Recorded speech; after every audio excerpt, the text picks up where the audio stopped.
Good.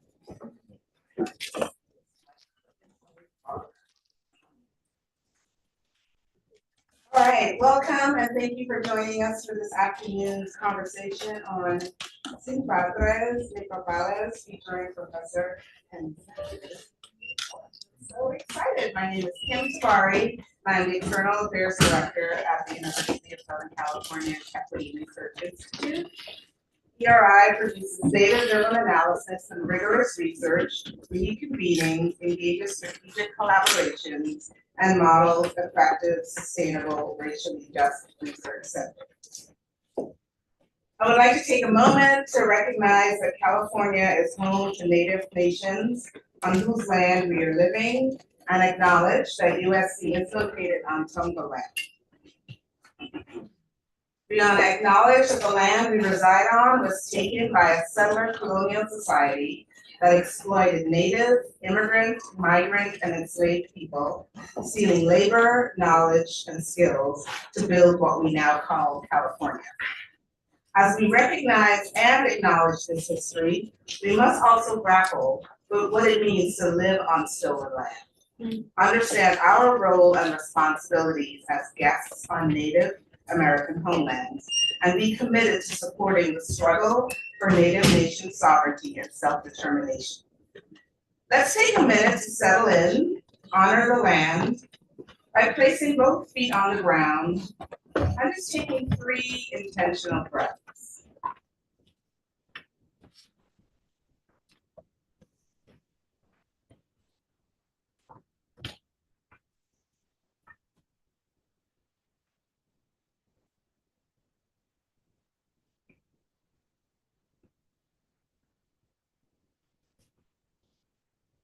Thank you for that. I'd also like to thank our co-sponsors, the USC Department of Sociology, the Center for Latino and Latinx Studies, the Department of American Studies and Ethnicity, and the Leavitt Institute for the Humanities. I want to also add that we do have books on deck for purchase at the end of our conversation, and there will be a signing by the author after as well. So please stay and enjoy that. So we are here to celebrate the publication of Professor Canizales, am I saying that right? Canizales' new book, published by the University of California Press just last month. Clap it up for that.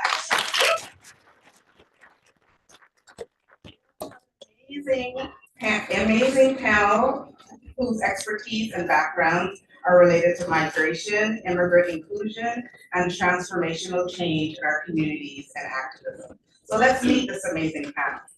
First, Professor Canizales is a Berkeley Assistant Professor of Sociology and the Director of the Berkeley Interdisciplinary Migration Initiative.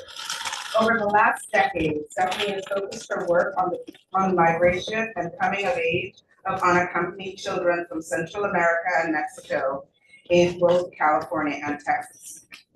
Through her research and writing, Stephanie explores the role of immigration policy in shaping the everyday lives of migrant children and their families, how immigrants and the communities they arrive to either make or remake one another mutually, and immigrants' articulation of success and well-being within an increasingly unjust U.S. society. And we've seen some of that play out in the news lately. Our other panelist is Victor Narro, the project director of the UCLA Labor Center, CBU work with UCLA, as well as a core faculty for the UCLA's Department of Labor Studies and the UCLA School for Law Public Interest Law program.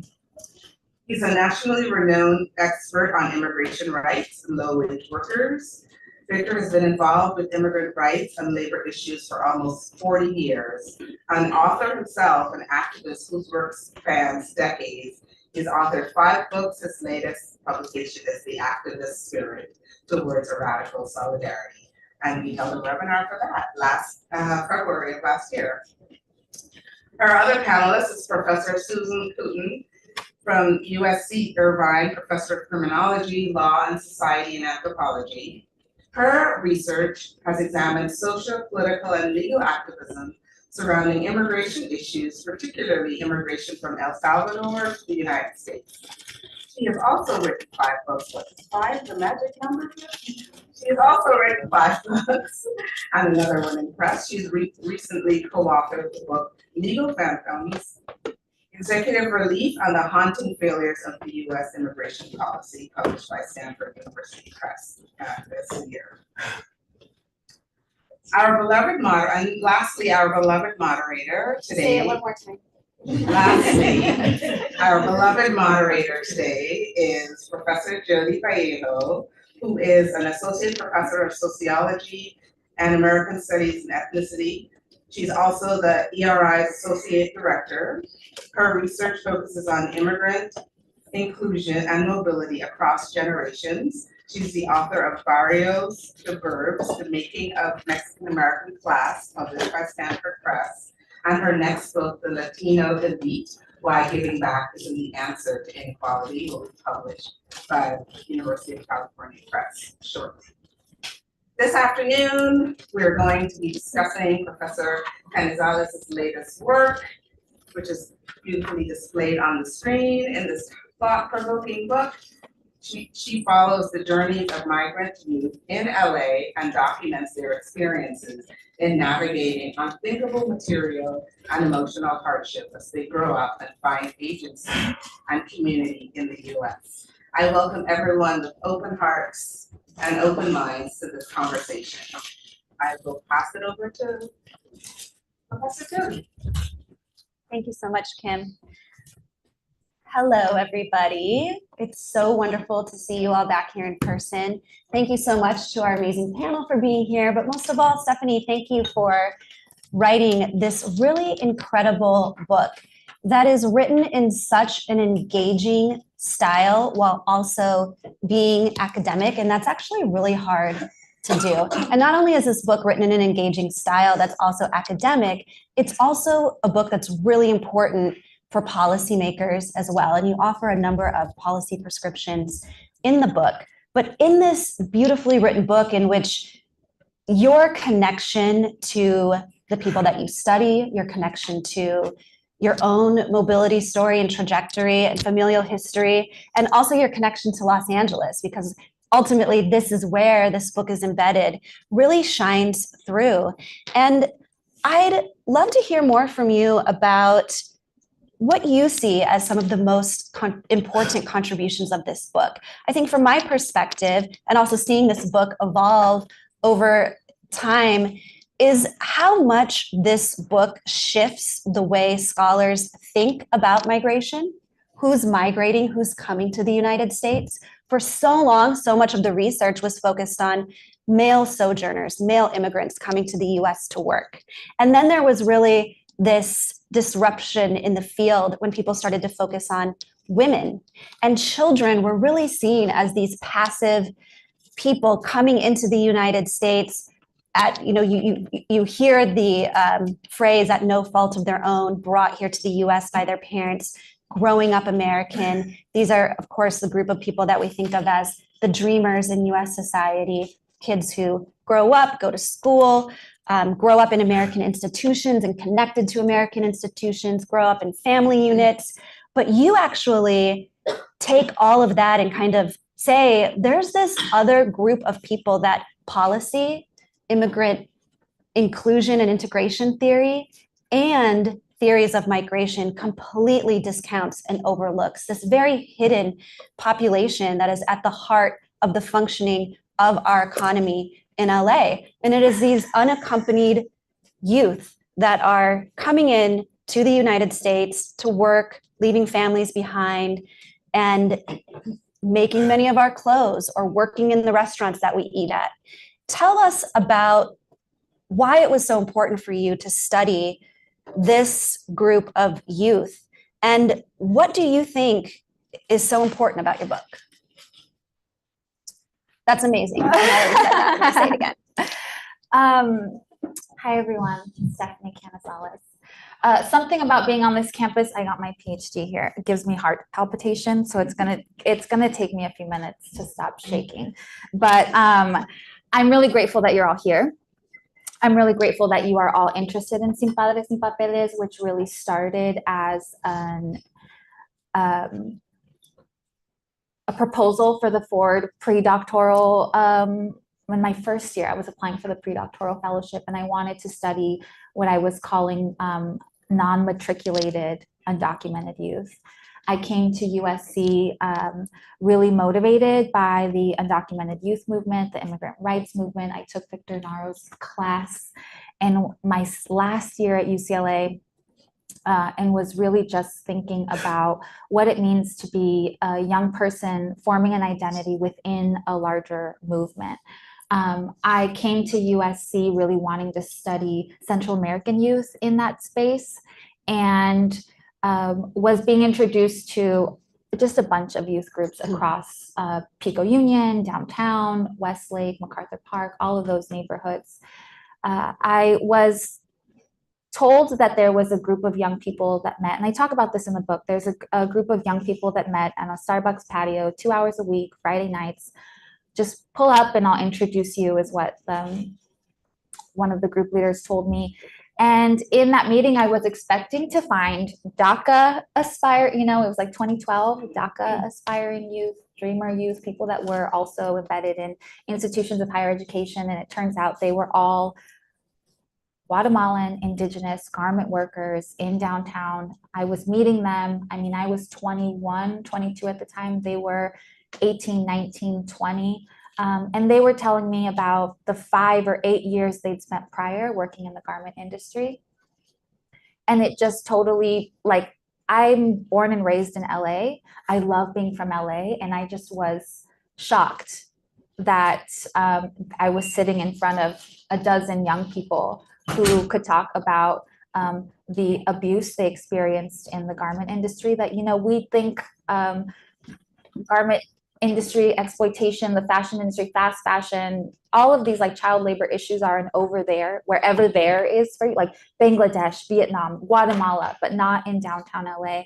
And I was just really struck by the fact that these young people had survived on their own, first in their families to migrate, or that they had a non-parent relative living in LA that didn't or couldn't take them in. So they remained unaccompanied, they came to the US unaccompanied and remained so as they were coming of age. I couldn't wrap my head around it, right? And this was, again, 2012, when we're talking about DACA off the back of multiple years of failed DREAM Act pushes. In 2012, I was talking about unparented. I remember Manuel was like, this term does not work. Unparented is not going to cut it because they have parents. They're just not in the US. And then 2014 rolled around and we had this huge unaccompanied minor crisis, right, at the border. About 70,000 kids were apprehended at the US-Mexico border in 2014. We're at about 149,000 annually apprehended at the US-Mexico border this year and in the last 3 years. So the crisis has magnified. And still we're only talking about certain pockets of unaccompanied or undocumented youth, right? I felt like, well, first I needed to write a book because that's what academics do. But I felt like I needed to tell this particular story to sort of blow the lid on what was really happening in LA, which I still love being from this city, but like, let's be honest. I felt like there was something about this group of youth that I needed to capture, the dual transitions as immigrants arriving to a new society and finding a way, but also kids developing their sense of self, finding their friends, establishing goals. Like, what is it to do those things that we all do, but in very protected school, household, friendship, sort of social spaces. And we have kids that are navigating those life transitions on their own. I think the greatest contributions of the book, I would say very humbly, is the focus on youth voice, youth decision-making, and also using youth, instead of imposing sociological terms onto the process that I was observing, taking the terms that young people were using in everyday life to really frame an incorporation journey that included migration and coming of age side by side, and also tracked, sure, the material things that make immigrants successful, that guide policy making, that sort of help us determine who deserves or doesn't deserve legal protection, but also the emotional process. And in that, trying to reframe what success means. And at the end of the book, I arrive at this idea of subjective success, right? That young people define for themselves based on their starting points, what it means to be successful in adulthood. And oftentimes it isn't every single time. It wasn't a college degree. It wasn't home ownership. It was the ability to manage emotions. It was the ability to pay their bills, to take care of their families. So I think just staying really grounded in youth voice and youth storytelling helped me sort of tell this story in a way that I hope does justice to the young people I spent 6 years basically growing up with, right? And then also just reframe what immigrant incorporation looks like as we continue to study this population moving forward. I think that's such an important contribution of your book, in particular, the ways in which you weave the youth stories and narratives throughout the book to demonstrate this attention to youth voice and emotions, and to think about how incorporation looks differently because of the specific circumstances, right, the context of the city, the kind of work that youth do, the kind of connections they have back home to their family members, how this shapes their experiences in the US, which is so different than the way we have traditionally thought about immigrant inclusion or immigrant incorporation. And Susan, you know, I know that this was something that was also really resonated with you, and you are an expert in this kind of work. You are an expert in Central American migration. You think a lot about the stories that people tell, how this melds with structure, the law, how it melds with movements. You've also been very active in social movements yourself. What do you think is one of the most, or a few of the most important contributions of this book? Like, what stands out to you as a scholar, but also coming from your perspective as someone who has been embedded in these communities for so long? Sure, thank you. And can you hear me? First of all, thank you for letting me be here today and for being on this panel. It's really an honor to be here, and I really appreciate this opportunity. I really appreciate the opportunity to engage with this book, which is absolutely wonderful. To just echo what's already been said, I got my copy of the book right around Labor Day, and I was reading it right around Labor Day, and it was just striking as I was hearing the Labor Day, comments about honoring workers, and I was reading this book, and I was just thinking, these workers are not being celebrated in our public rhetoric the way that other workers are, right? So I think just one really important contribution of this book is the fact that Stephanie shows us the diversity of immigrant communities, right? It's really easy, and I think there's a tendency these days to generalize, like to say immigrants are blank, and fill that out in your own way, whatever your own views are. And one thing she does in this book is she disrupts our ability to do that, right? Like, she tells us about the differences between these youth.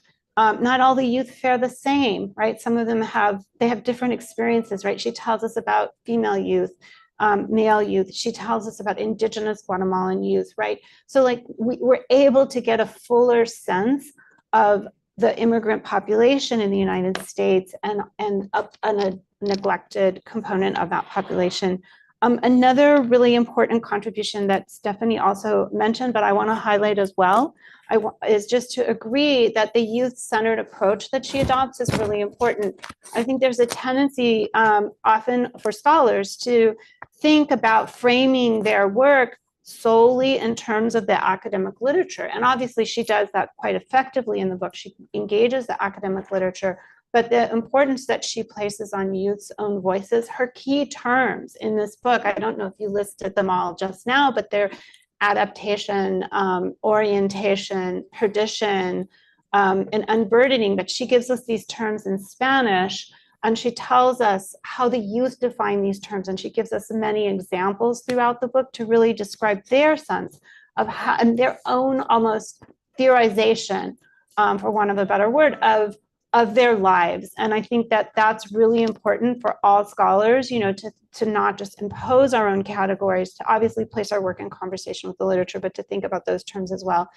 This was also mentioned already too, emotions, the attention that you give to emotions in the book. We really get to know the people that you write about through the stories that you tell, and you're attentive to their emotions, you're attentive to the ways that emotions are embodied, the physical manifestations of some of the suffering that you describe in the book, right? Like people are getting headaches, they're getting pains, they experience these emotions physically as well. Reading these accounts engages readers' emotions. I'll just say for myself as a reader, I can't say what other people would react, but just I really felt moved by the book. And I think that that's really important. And then care is another key contribution of the book. And this is like both a theoretical and almost a methodological and a substantive contribution. Like it spans everything. Tell us more. Well, I was really struck by the way that your book kind of embodies the principles of the agency that you talked about just now. And it's not really an agency, but the group that you talked about, where they're meeting at Starbucks, they're talking, and some of the other groups that you worked with throughout your study, that you yourself seem to embody those principles as you carry out the work. So she tells us how they wanted, what was it, an English class? So she creates one for them. She gives people rides. She waited. I mean, as researchers, we're often under pressure, right? Like, how many interviews have you done? How's your recruitment of participants going, right? And she tells us in the book that when she first approached the group that through which she met most of her participants, she waited. She went to their meetings and she waited and she waited and she waited until they came to her and said, and she told them she was a researcher, but she waited till they were ready to talk to her. Not everybody does that. That's a sign of care. Something that hasn't been mentioned is that there's a methodological appendix, which is quite candid. Not all researchers talk about the travails of their research the way that she does. I've already written to I co-direct a lab group at UCI, and I've already written to them and said, we're going to be reading this methodological appendix because the students that I work with are hungry for the graduate students I'm talking about, but I'm sure undergraduates as well are hungry for the kind of account that you provide of your fieldwork, because you can have these kind of rosy colored glasses of everything's lovely and and you're very honest about the joys of your work and also some of the challenges. And I should stop talking because I have more to say, but I will cut myself off there. There's one more thing I want to say, but I'll save it for a future question. No, thank you so much, Susan. And one of the things that you mentioned, I was hoping before I turn to Victor, if you could just briefly take us through like one of the people that you studied and became so close to, and kind of this adaptation process, this 4-part adaptation process that Susan mentioned. Okay. I'm putting you on the spot here, but I know you can do it. Yeah, I can do it. I wrote a book about it. So one of the people that I really foreground in the book is Caleb, and I explain in the acknowledgments why Caleb is so important. He was the first person after 7 months of attending meetings that said he would let me interview him. He was the youngest person in the group. He arrived from Guatemala to Pico Union at the age of 14. His uncle, who was already living here, had sent money to Guatemala to help him in the migration journey. So when Caleb arrived, pseudonym, arrived to Los Angeles, he thought his uncle would take him in. His uncle was going through a separation, was planning to move to a different apartment, and Caleb was not welcome to join his uncle. Caleb had an older half-brother that lived in Pico Union that was estranged from him because of the falling out of the parents. And his older brother was just not interested in knowing who Caleb was or how he was. So I talk about this initial arrival in Los Angeles as one of disorientation. Young people feel both materially disoriented in that they don't know where to live, how to pay bills, what is going to happen to their physical bodies, but also emotionally disoriented by the betrayal of the people they thought would help them. So I track those material and emotional processes throughout the book.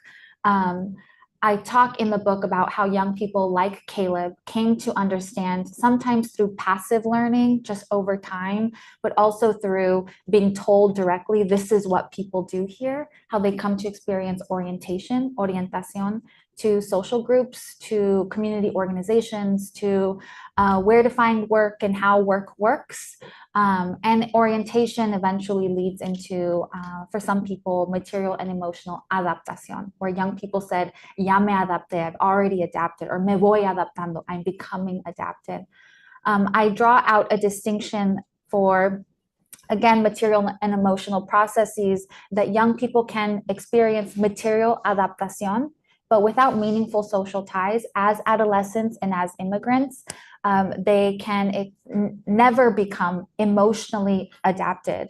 And I describe in a chapter on perdición, which doesn't translate well into English, because perdición is really emotional loss, so a loss of self, a loss of a sense of future, which is really meaningful for adolescents and immigrants also broadly.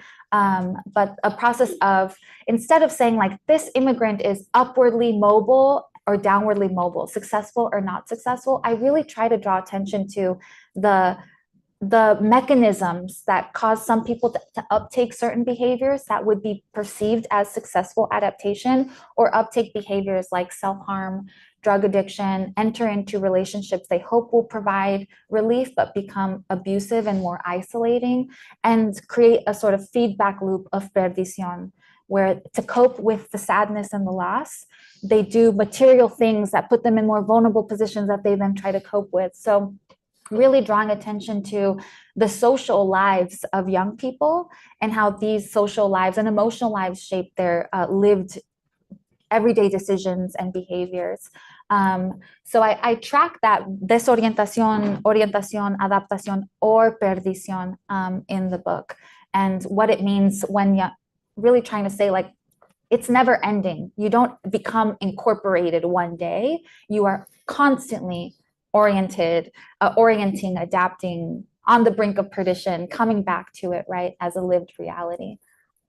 And really, you could only come to these conclusions because you were so immersed in various different ways with people in these youth, in these various different contexts. And this brings me to you, Victor. It's your turn. You've worked for so long in Los Angeles, again, in many different capacities, as a researcher and scholar, as an activist. You've worked with the most important and largest immigrant rights organizations in LA. Your work is grounded in MacArthur Park, one of the core areas in which Stephanie's respondents live their daily lives and work in their daily lives. Tell us more about, I want to hear more from you about the LA context, and also how representative you think this is of LA and kind of this LA context, but also what you think are the big contributions of Stephanie's book. Well, first, I want to thank you for inviting me to this panel. And this is the first time I connected with Susan since I was at Chile in the 1990s. So it's great to reconnect with Susan. And then I'm always grateful when, I've been teaching 21 years at UCLA now. And I'm always grateful. I try to keep in touch with all my students as much as possible and track their journey. So proud of what Stephanie had done, remarkable journey, and to where she is right now. It makes me grateful. I hope she took one class with me, so I hope my class had a sprinkle of, later I poured a sprinkle into her journey, but I'm very grateful to be reconnected with her in this way, in the capacity. She's a professor now, and she came out with this awesome book. So, MacArthur Park has been on the news lately in a negative way, right? Like the mayor and everybody's talking about criminalizing MacArthur Park again. Language is making a big stink about MacArthur Park. So it's the talk rhetoric now is about getting rid of the street vendors, coming down hard on the homeless population of MacArthur Park. The word undesirable is being used again. And I think MacArthur Park is always, I came to LA in 1992. Most of my work, life has been near MacArthur Park. It just happens to be I work with the organizations that are right at MacArthur Park. So the Coalition for Human Immigrant Rights. Back then, when I worked there in the 1990s to early 2000s, we were 2 blocks away from MacArthur Park. The UCLA Labor Center, we're one of the few, entities that are now on campus. Our work is at our MacArthur Park building right across the street from the park, and it's being renovated now, so we're remote, but we're going to go back to our newly improved space in 2025. But we're right across the street from MacArthur Park. So I've done probably the last 25, 30 years, I've been a field observer of MacArthur Park because my work has been connected to that environment. I think MacArthur Park, what happens there is really a litmus test for how we handle a lot of the hardcore policies, the challenges that lie ahead in the city, not just with low-wage workers, but with people unhoused, with their housing issues, with all the, issues that impact humanity in Los Angeles. I think that way, and that's why it's unfortunate now that we're seeing MacArthur Park as like police and criminalization again. So my hope is, this book and this kind of information will get us to think differently about how we handle MacArthur Park. My work has been on low-wage workers, wage theft, labor exploitation in these industries. These are the industries that are highlighted in this book. These youth have been involved in. These are the industries where they have seen as the place where they're trying to survive. And the garment industry is highlighted through this book, but there's a lot of young people now, day labor corners too, looking for work. I was reading yesterday articles in preparation for this about Florida, how 15 or 16-year-olds have died on their first day of the job as day laborers. They were doing roofing work and they fell off and they died. But this happened around the country. The restaurant industry, you've seen in the back of the house. We go to the restaurant, we see the front of the house, we assume everything's okay, but the back of the house, you see a lot of these young people. And this car wash, I've been really focusing on the car wash industry, trying to improve labor standards. I talked to my colleagues at the Car Wash Worker Center. They say they have been seeing young people now, immigrant youth working at the car washes. So they in our system from that perspective. They're in these low-wage economies that benefit us in so many different ways. And as you go up further California, you see a lot of them are farm workers, the young people. These are the newly arrived migrant children working in the fields. These are the industries that like the essential workforce that provides so much for our comforts and needs. They saved our life during the pandemic. During the pandemic, we relied on these workers to provide for us while we were in shelter. I can tell you stories about garment workers. I do a lot of work in the garment industry. Garment workers I know died producing the PPE equipment for us. Car wash workers was essential workers. I know a lot of car wash workers that died during the pandemic. Day laborers, it was, they're not afforded protection when they go to work. And when you have a crisis like pandemic, they end up being the first fatalities of the crisis. But then many of them are working in unsafe working conditions. I think what this book does, it creates a layer of what Stephanie uses the term work primacy, because work becomes the center for the lives of these of these young immigrants. But then it really causes us to embrace a new economy of exploitation. When I talk to my colleagues about this book, and I talk to others and about this issue, the Labor Center was starting to engage in child labor issues, and Jack is from the Labor Center is working with us on this. But it's hard to talk about it because we're talking about children. But I go, look, we gotta face it, we gotta embrace it, we gotta dive into it, because I think this causes us to rethink how we view humanity from an immigration perspective. Because there was a time period, decades ago, when our immigration policy was built along the concept of family unity. It was about like, wherever we move forward, you gotta keep the family together. The family's gotta be able to be together. Children need to be with their parents.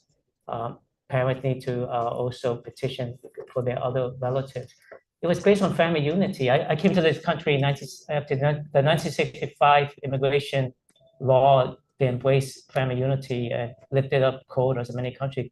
That's my family came to this country under that system, and it was all of us together. It was not like some of us go and then try to bring the others. we've shifted away from that. And I think if we look closely at what's happening to these children, it might cause us to rethink our humanity of how we do it. Because today we're talking about enforcement, border, separating, children, putting children in cages, separating children from their parents. That's been immigration policy for the past few years. And then this happened under the Obama administration. We try to distinguish between good immigrants and bad immigrants, which has created so much harm to so many families. Our health and human services system is supposed to take care of all children, regardless of your immigration status. They have lost track of 83,000 migrant children. They don't know where they are. They acknowledged it a few weeks ago. They lost track of them. And this is supposed to be the department is supposed to look for the well-being of children. But the reality is they look for the well-being of children who are native born. And they don't put that same kind of emphasis on undocumented migrant children. So they just let them go and they don't track them. And now we lost them. We don't know where they are, 83,000 documented cases.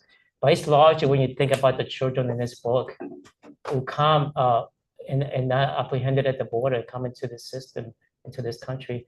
So I think this book, it's a reminder of why the way we struggle with this issue of unaccompanied migrant children and the way we deal with it is really where we're at now as far as our humanity looking forward, immigration policy. So thank you so much for this book. And I teach a class on emotional intelligence at UCLA, because I think emotions is part of your academic experience. It cannot just be all intellectualizing and analysis. And my children love the class because they're allowed to not just embrace and validate their emotions, but develop their emotional intelligence. Because I think emotions is part of the academic experience.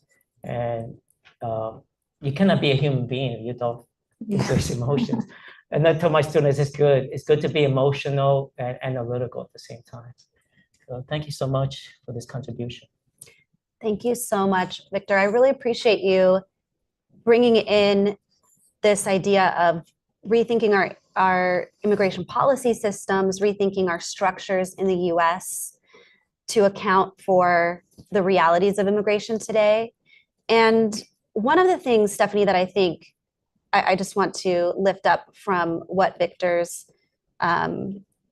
mentioning, and I'd love for you to respond a little bit about, is this idea of how your work really turns how we think about youth and children's roles in our society on its head. And I have an 11-year-old, well, she'll be 11 tomorrow. Oh my God, I don't even know. You know, Lulu, she's a little firecracker. I cannot imagine her working in this environment, an environment where work becomes central to her life in a new country. And many people cannot imagine, like Victor was saying, that this is actually occurring and existing in our city as we drive through downtown LA or through the Garment District, or even as we go to eat at our favorite restaurants. So tell us a little bit more about what unaccompanied migrant youth are doing when they come to LA, and why work becomes and how work becomes so central to their experience. And what do you think this? Well, we'll go there later. So one of the things, I mean, there's so much to unpack with what you said, Victor. One of the things that I really struggle with, especially with the increasing attention on unaccompanied children being found, since last February, when the New York Times supposedly exposed migrant child labor. There's been so much attention on unaccompanied migrant children who are being trafficked. And I struggle a lot with, once you read this book, you will know, I struggle a lot with the traffic framing as being the umbrella that then every child that finds work in the US fits under. whether they legally are classified as trafficked children, ignores whether they are experiencing their labor as trafficking or whether they experience it as an extension of the thing they were already doing before migration, and a part of their sense of self, their role in their family and in their community, and their expression of care within networks of care that have been developed across decades in light of the failure of origin country governments extending care to citizens, but instead persecuting, repressing, marginalizing, neglecting people in Central America and Mexico. Many of, if not all of the children that I interviewed and spent time with were workers in their countries of origin. They came to the US expecting to work, hoping they would go to school also, but all of the people that I portray in this book expected that they would find work in the US.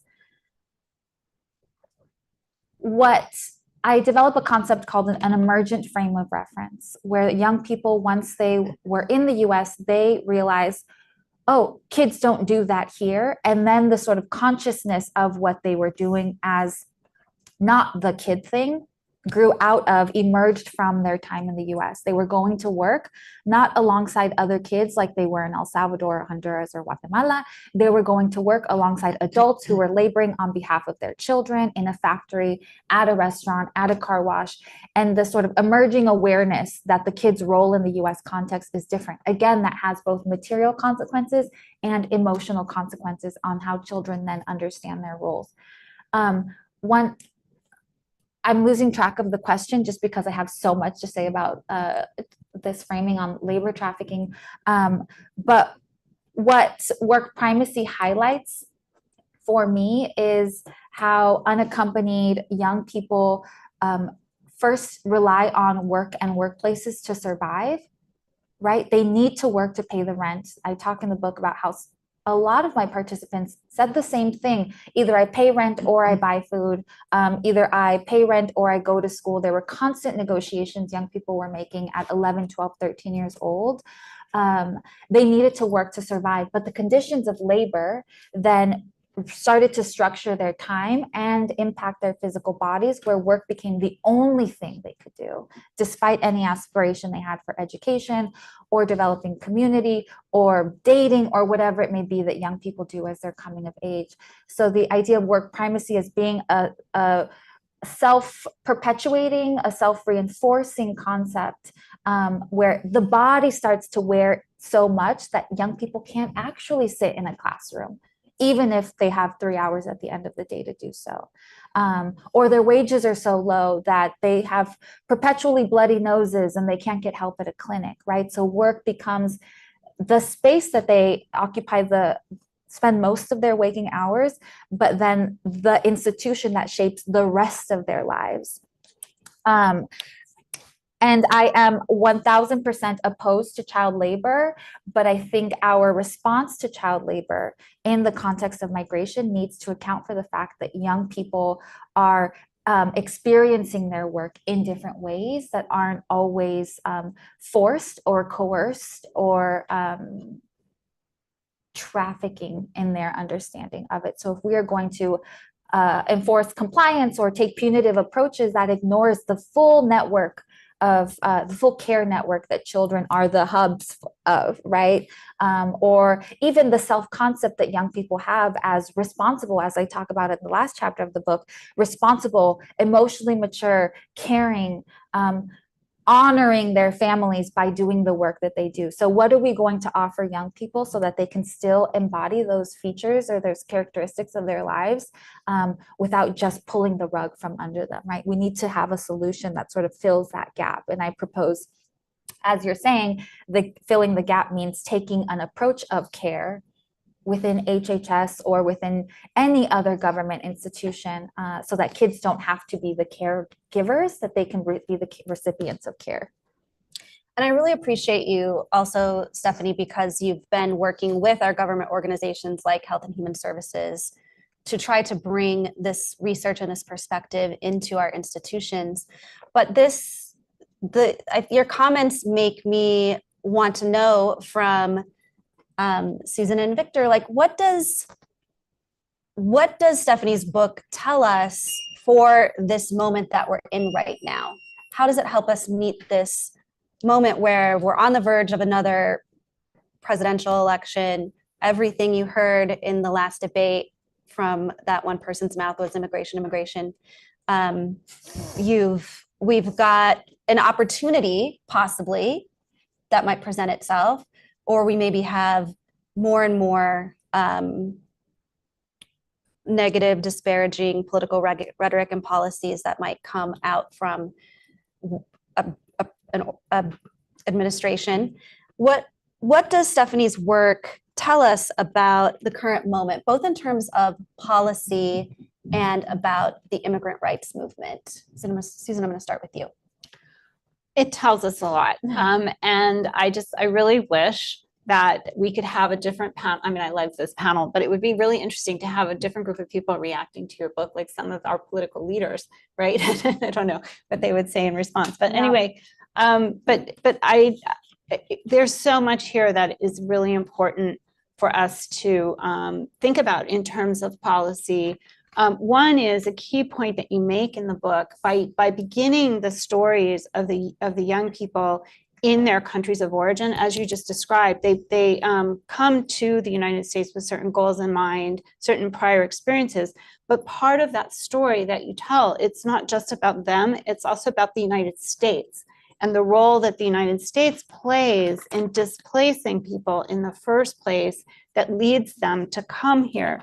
So I think that's one thing that I think is really important to understand when we look at immigration policy, is that the United States plays a role in people's countries of origin in the first place.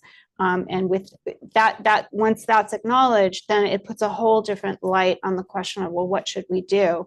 Another really important point that you make in the book, and you touched on it just now, but I think there's a quote somewhere in the book, I don't have it in front of me, but you make the point that migration is an act of care. Mm-hmm. And I think people don't think about that. If we think about the ways that, and maybe many people probably do, but I mean, in just general discourse, immigration is seen, especially the kind of immigration that you're writing about, as a transgression, right? It's seen as, it's even seen as a movement from one country to another, which obviously it is. However, this notion of care, that people migrate, they make sacrifices. These young people are showing care for their families by migrating and coming to this country in an effort to reintegrate themselves with their families from a distance, in order to provide support for their siblings or their parents or sometimes their community, right? So I think that's a really important point too. And then as well, one thing that's really valuable about this book is that, to echo what Victor was saying about, this can show us new things about humanity. And this is really hard, I think, for researchers and writers to do. But you effectively write about many people in the book who are positioned differently without either idealizing them or demonizing them. And I think when we idealize people or we demonize people, it's hard for us, both of those processes can erase their humanity, right? And I think you show really, you talk about perdición, the young people who end up struggling, as well as those who succeed. But you write about both with an empathy that we don't necessarily read it and blame those people. Do you know what I mean? We're able to situate the outcomes within the circumstances they're in. And likewise, a group that it would have been possible to blame are the relatives in the United States who receive the individuals, the youth who come from their countries expecting to live with their siblings or expecting to live with an uncle or something like that. And often it doesn't work out. And it would be possible to write an account that blames those individuals. And I think this is part of your youth-centered analysis, is that you show how it is that those family members who are receiving youth want to help them. However, their own circumstances are often precarious, right? They might not have papers. They might also be working at low-wage jobs or have certain issues going on in their families. And therefore, it's hard for them just to take on another person. And so you write about those people's situation with great empathy too. And I think that's hard to do. Like, it would have been possible to, you know, see them as the culprits somehow, and you don't. Right. And I don't think the youth do either, is what I get. And so I think you're echoing that. So I don't know if I directly addressed your question, Jody, but I Yes, think those you are some did. things that I take away that would Yeah. really enrich our understanding of immigration policy. Do you want to respond to that? Can or- I, yeah, go can ahead. I make a comment? Yeah. So one of the key features to know about this book, if you're just starting to read it, is that I spent 6 years with young people who were not apprehended at the US-Mexico border. They didn't get taken into custody. They didn't get transferred to a sponsor. So when you're reading things in the news, it's typically about young people who have moved through federal channels of custody and release. The 85,000 kids, and this is on top of like the 30,000 from the year before and the 50-something from the year before that go missing. They go administratively missing, but they don't go missing in the reality of their lived experience. And I've been working with HHS now and with the Office of Refugee Resettlement, which is responsible for the care and transfer of custody of kids. What happens a lot of time is, even though I'm not studying kids that were apprehended, I do want to put what we see in the news in the context of this book also. When kids disappear, they go missing, a lot of times it's that the relative that they were given to, the custody of the child was handed over to someone who couldn't actually take them in, and there was an agreement with another relative in another state, or maybe tensions arise in the household where the child has to go somewhere else. And there's like sort of informal transfers that the government is not aware of. But the US government says what a good sponsor is, and on paper that person will sign the kid out, right, of custody, but they're not actually willing to take care of the child. And I appreciate you pointing out chapter 2, the context of arrival, which I don't focus on city, I focus on households and the household dynamics. And I think it is really important to emphasize that most of the time, long settled relatives want to take these kids in, but that person is in such a precarious position, or like Caleb's uncle was going through his own life thing and couldn't take in this child. And that sort of sets like a cascading of a domino effect for the rest of that kid's time in the US, because now they're not only migrating with the trauma of being unaccompanied, but they have to stay unaccompanied. And that's different from, I think, the children that we assume are placed with a sponsor, and then that sponsor sort of guiding their incorporation or integration. Thank you. Just to add to this dialogue in your question, I don't have like in the federal level of like whatever happens, Congress is so polarized in this issue. I tend to focus on local, because I think Los Angeles, what we do locally can impact the national direction and the debate. We created a Welcome Coalition, the Coalition for Humane Immigrant Rights, and Immigrant Defenders. Many organizations came together in partnership with city and county to welcome all the buses that Governor Abbott was sending our way. But we created a strong coalition, we created wraparound services. Some of them were migrant children, some of them were adults, but they came here, they were bused here from Texas, and we were receiving them, but we created a wraparound services for every individual. I think Los Angeles, with this kind of book and all the stories here, and you lay out a lot for us to take into, here in Los Angeles, in City Hall and LA County, but also all the groups involved with immigrant rights work and labor. We can come together and create something in Los Angeles that can then show the rest of the nation that we can do this the right way, and we can figure out how to embrace these children, figure out how to, we come a long way in Los Angeles addressing the exploitation of labor in these industries. We still have a lot to go, but we come a long way. But this is a chance for us to create thoughtful analysis and policy about this issue, because many of these it took place here in the heart of the city, and this is maybe an opportunity for us to come together and create something in Los Angeles that then can be looked at from a national perspective. We should still try to do everything we can in the federal and Congress, but I'm not gonna wait for them. There's a lot of stuff we can do in Los Angeles, I think, and I think this book gives us an opportunity for that. I really appreciate you saying that, because it's so important that we as researchers bring our research outside of these halls of academia and actually into the communities that we're studying for real social change, and to work in collaboration with community orgs, with activists on the ground who are also trying to make change every day in so many different contexts. And I love this idea of the possibility that LA can serve as this model, as it has before, Right. around immigrant rights for the broad swath of immigrants that are here trying to work and live in our society and our community. Before I open it up for questions from the audience, Stephanie, tell us just a minute about how these youth that you studied find peace and joy, because it's not simply a story of the kind of, it's not just this story of loss and struggle. No. This is also a story of finding your place in a new society. Yeah. How do they do that? Yeah. Can I piggyback on one thing that Victor just said? Yes. I think this idea that local policy and program making, coalition building can be a model, can be a change maker locally, but then be a model federally or even across the state, is one of the exact points that I'm trying to make in the incorporation framework that I'm proposing, the disorientation, orientation, adaptation, partition, all of that, right?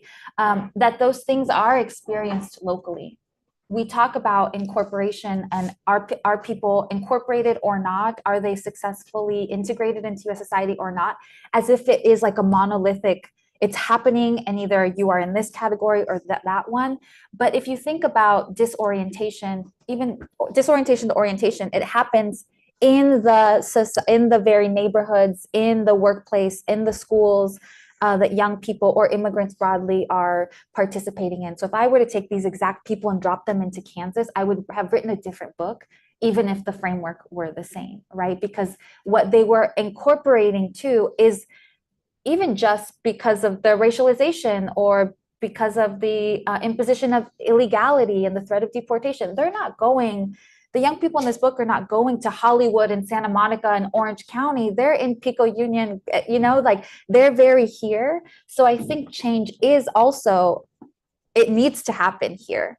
And then whatever we learn on a sort of fundamental level, that then gets taken to the next place, and the coalition needs to look different in a different place, right? So even the federal model, all of my work with HHS is like, your federal model is trash. Like, it's not working because people don't experience post-release life.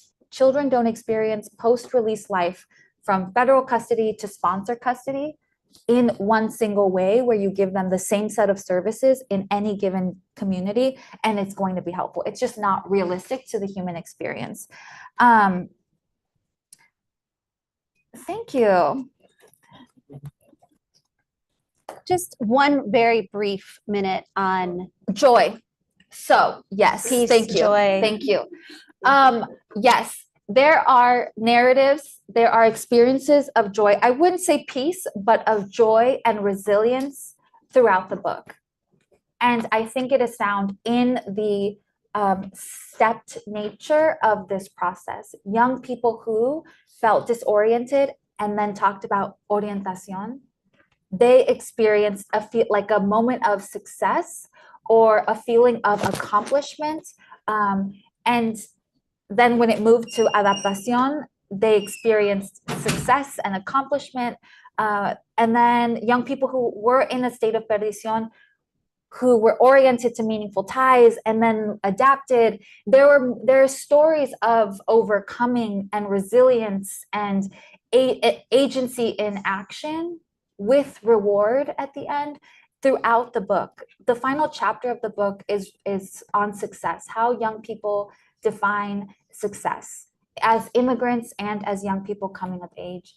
And those stories really talk about contributions, like looking at a garment that is sewn and saying, I made that, right? Like people on the red carpet. I contribute to LA culture.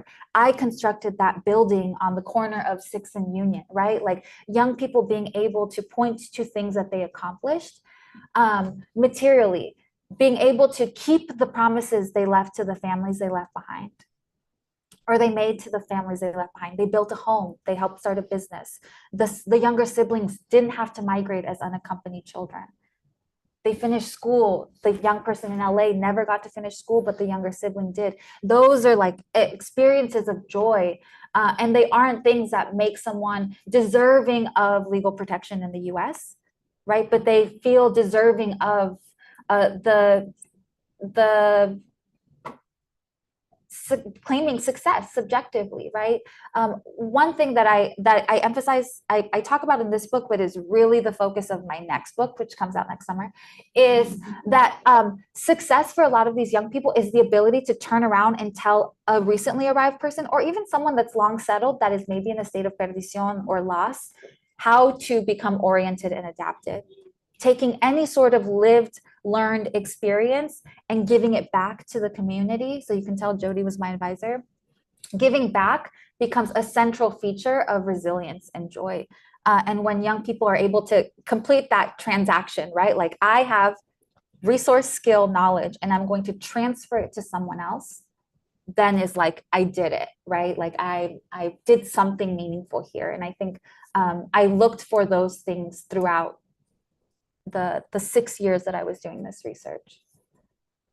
Which again speaks to this point that I love. I'm going to steal that from you, Susan, about idealizing or dehumanizing the people that you're studying and thinking about as you write and contribute to research and the way that we think about movements and communities.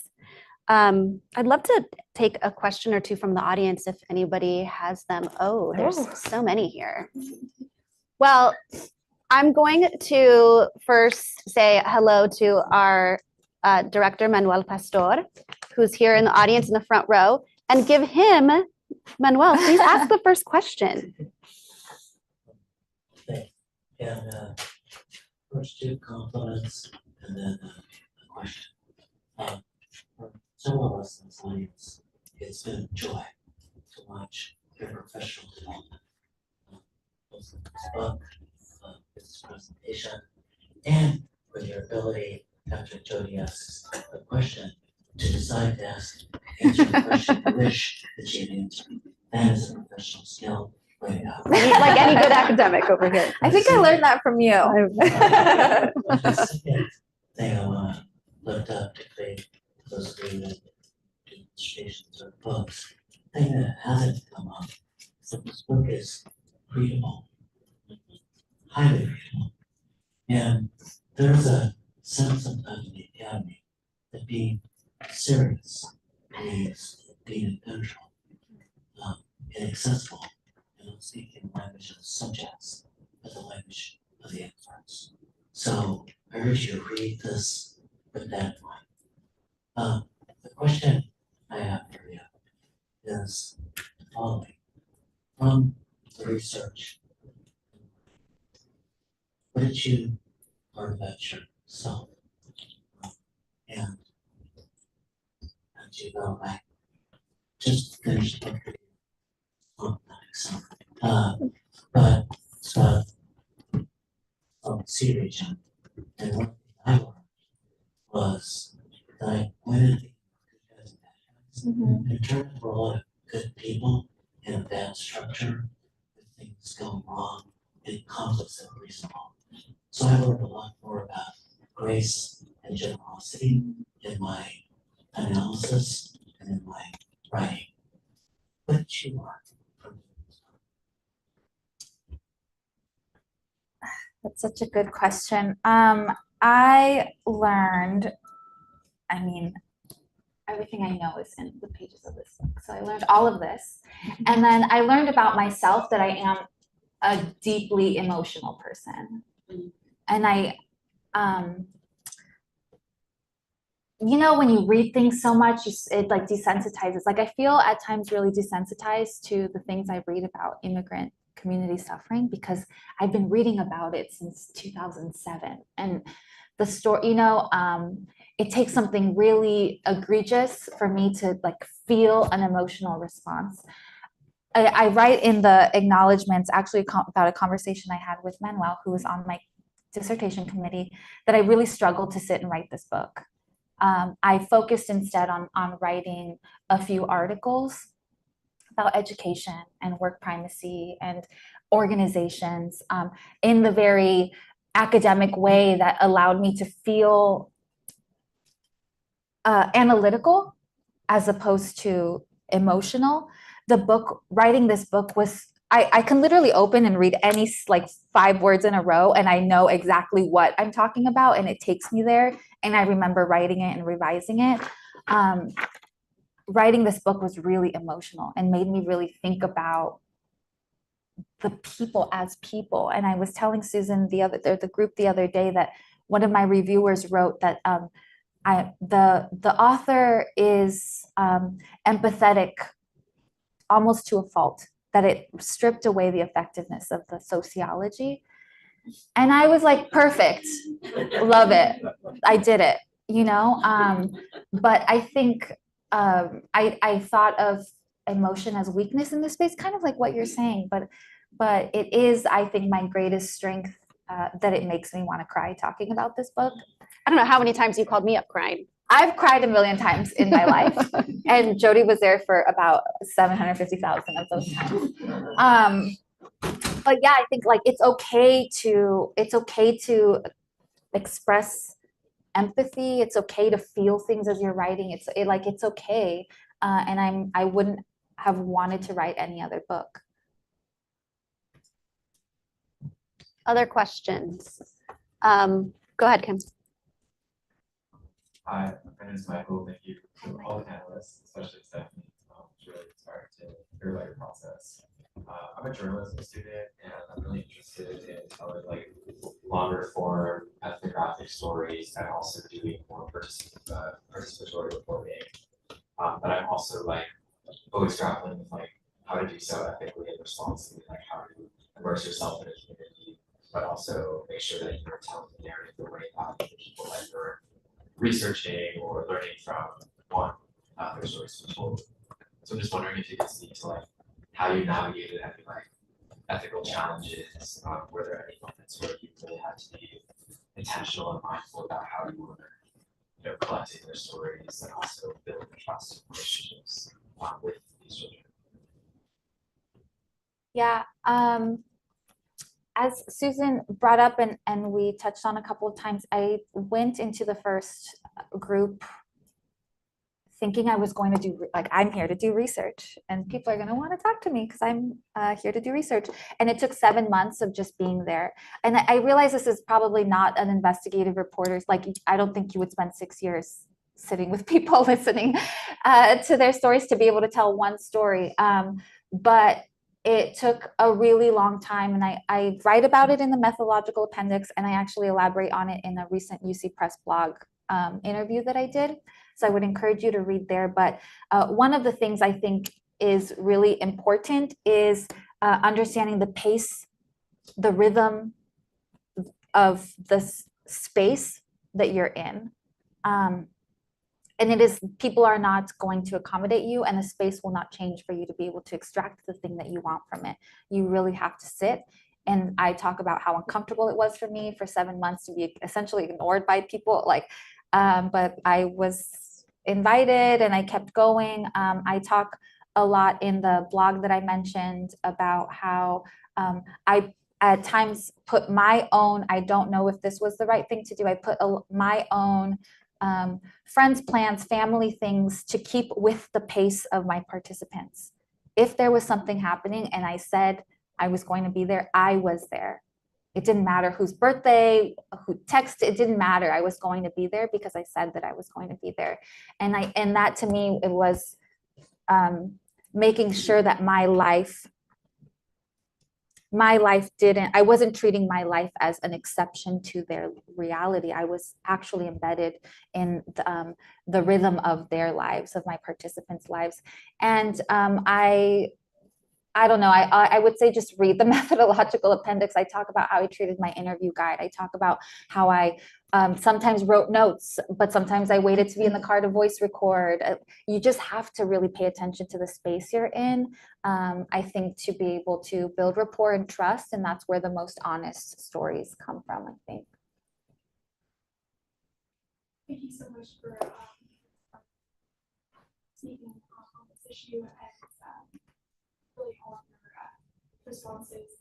I was wondering how all of us in Los Angeles can work to support the children experiencing desorientación, but not support the child labor industry, and how you sort of like work to support the child but not them in this industry, and especially like you talked about how them being in like the back of restaurants or things that we don't necessarily see in the front of the house. And I was wondering if there's any telltale signs you can like notice that sort of say, oh, like this is definitely a place that's supporting child labor, and how we can work to not support that, but also work towards supporting our children in this space. Can I get one more question for you, or I'll answer that one, or I'll forget it. I think we can assume that child labor is just threaded into everything that we do in our everyday lives. And when we feel like we're getting a deal on something, it's probably because, if not a child, someone else was deeply exploited to give us those prices as consumers. In order to both advocate for children and to end child labor and the exploitation of vulnerable laborers broadly, we need to be engaged in movements constantly, labor movements. And I think as much as I appreciate people being activated by the injustice of a child working, children are working in conditions that adults have long been working for decades and decades in LA and across the country and across the globe. And if we are outraged, yes, we should be outraged that 7, 8, 9-year-old children are experiencing those work conditions, but we should be mutually outraged that an adult, any human body, would be in those conditions. And I think that takes consistent engagement. It takes being the squeaky wheel over and over and being involved in the coalitions that organize around any set of injustice against people.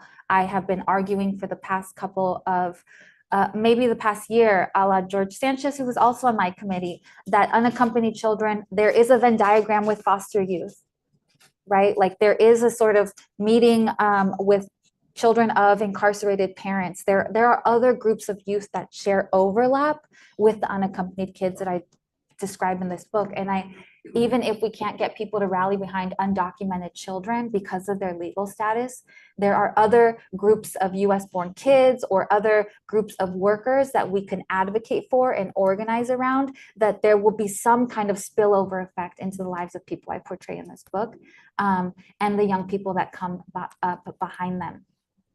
So I think that is both the mechanism by which we can intervene on this orientación and hasten the orientación process, and also just improve the conditions of all people that share spaces with the young people I describe in this book.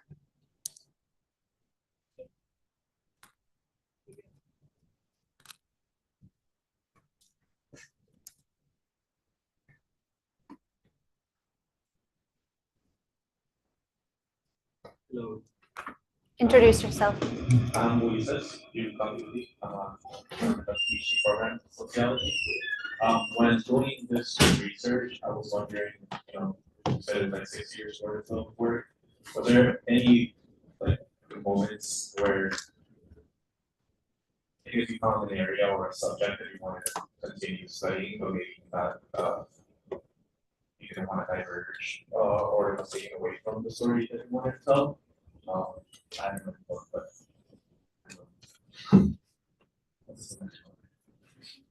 does that make sense? Yeah.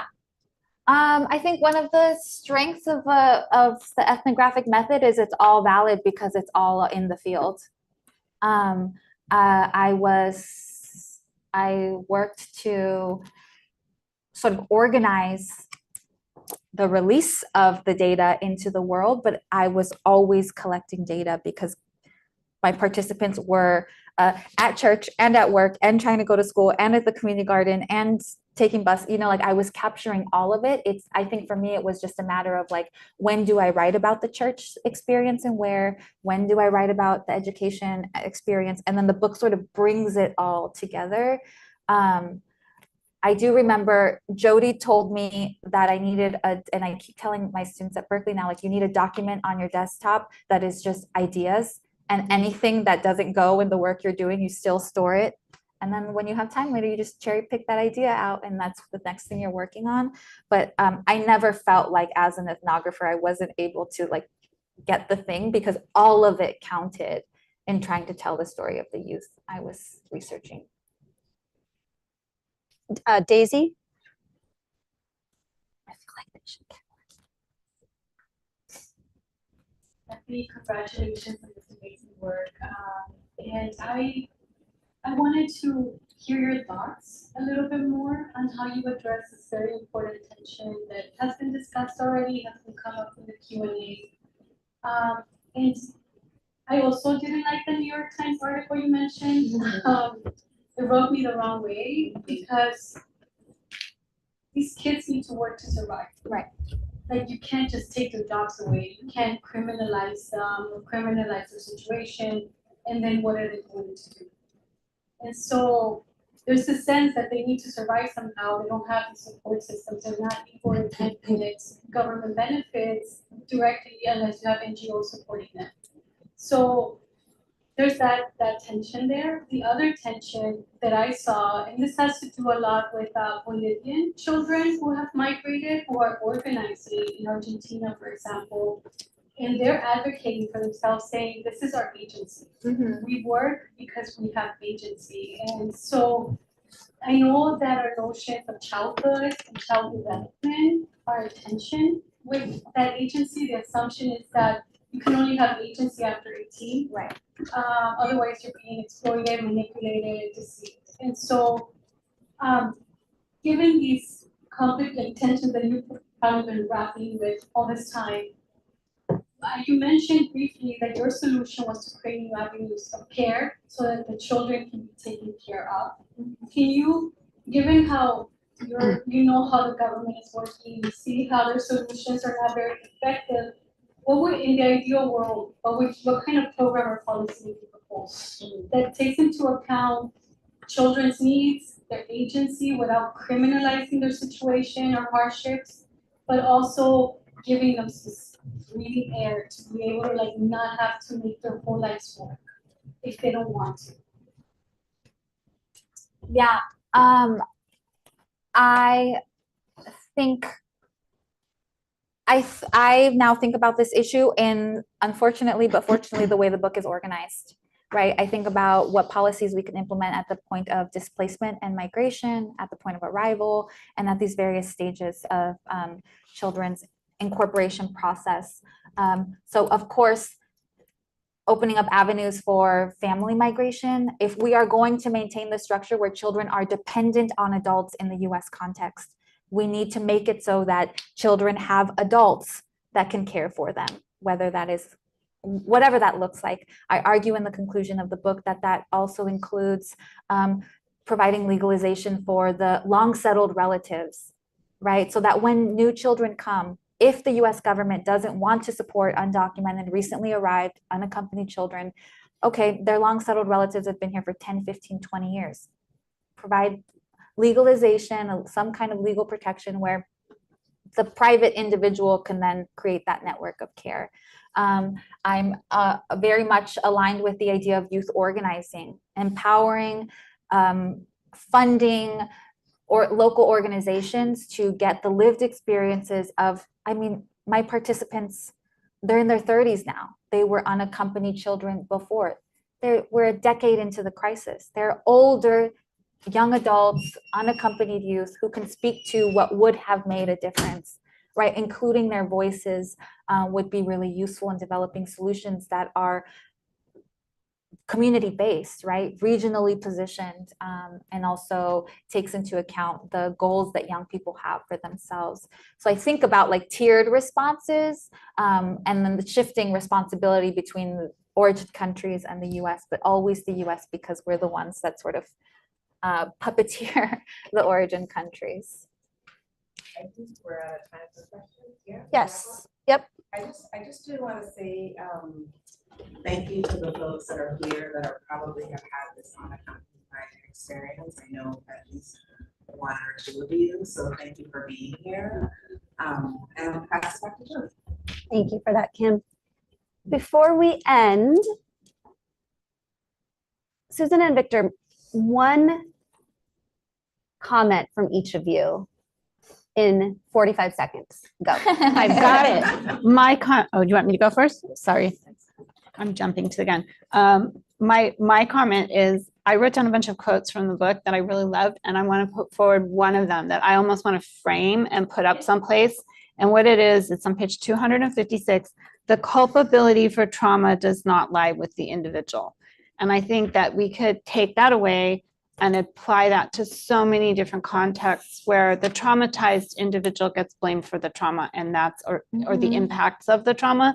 And your book really challenges that. And I want to, that's like a motto almost. The culpability, you put it so well, the culpability for trauma does not lie with the individual. So there's my final comment. I mean, just, from this whole conversation, what came up right now is, children, teenagers, they want to be children and teenagers, and we're taking that away from them.